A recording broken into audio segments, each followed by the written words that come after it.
Idi Amin Dada was born 1925 in Koboko, in northwestern Uganda, to a Kakwa father and Lugbara mother, who separated shortly afterwards in 1946. After receiving only a rudimentary education, Amin joined the King's African Rifles, KAR, a regime, NT of the British Colonial Army, and quickly rose through the ranks. He was deployed to Somalia in 1949 to fight the Hiftar rebels and later fought with the British during the suppression of the Mau Mau rebellion in Kenya.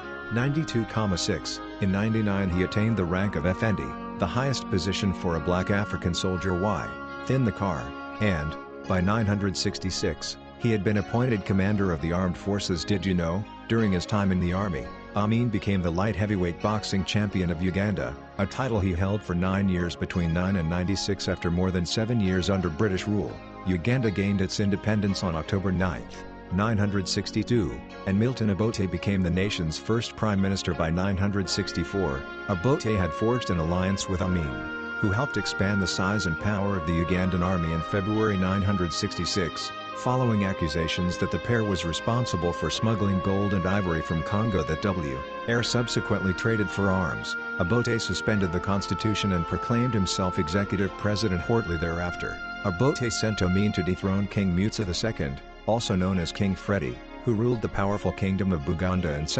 central Uganda. A few years and 2 failed, but, unidentified, assassination attempts later, Obote began to question Amin's loyalty and ordered his arrest while en route to Singapore for a Commonwealth Heads of Government conference. During his absence, Amin took the offensive and staged a coup on January 2, 97, seizing control of the government and forcing Obote into exile. Once in power, Amin began mass executions upon the Acholi and Longo, Christian tribes that had been loyal to Obote and therefore perceived as a threat. He also began terrorizing the general public through the various internal security forces he organized, such as the Tate Research Bureau, Airbe, and Public Hafidi Unity, PU, whose main purpose was to eliminate those who opposed his regime. In 972, Amin expelled Uganda's Asian population, which numbered between 7, resulting in a collapse of the economy as manufacturing, agriculture and commerce came to a screeching halt without the appropriate resources to support and when the Popular Front for the Liberation of Palestine,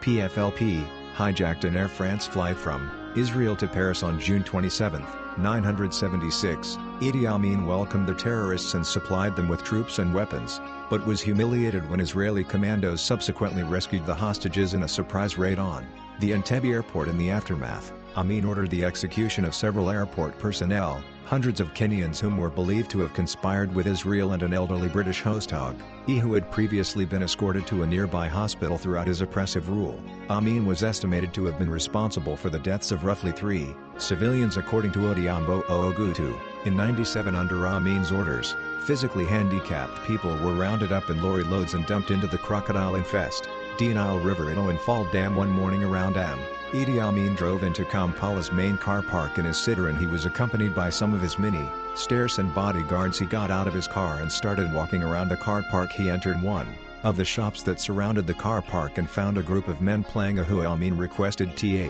and he joined in the game, and one of the players relinquished his position for the president. The game resumed and word went around that the president was playing. A crowd gathered to watch. It was soon apparent that Amin was a good player. He was cheered by the crowd as he beat one man after the other. In the middle of jubilation, there came into the crowd a crippled man by the names of Wandera Maskini. He was very well known in Kampala. Wandera pushed his way through the crowd with his crutches and went and collapsed in front of Amin. He glared at Amin and started insulting him. He called the president names and told him that he shouldn't have sent away the Asians because the common man was now suffering. We don't have commodities in shops yet you call yourself a president on of a bit?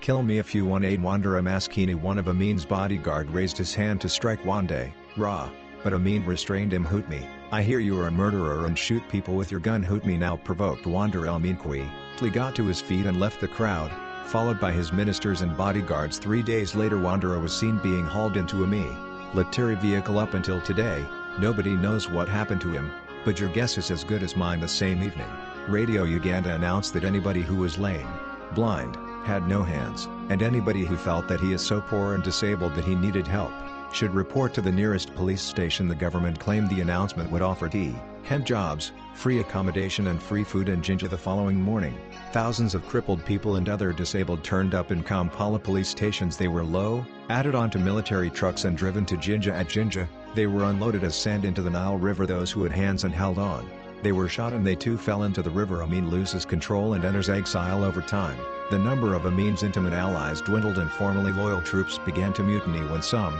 fled across the border into Tanzania. Amin accused Tanzanian President Julius Nyerere of instigating the unrest and retaliated by annexing the Kagera Salient, a strip of territory north of the Kagera River, in November 978. 2 weeks later, Nyerere mobilized a counter-offensive to recapture the land, and drove the Ugandan army out with the help of Ugandan exiles. The battle raged into Uganda, and on April 979, Amin was forced to flee when Kampala was captured. Although he originally sought refuge in Libya, he later moved to Saudi Arabia, where he lived comfortably until his death of multiple organ failure in 23.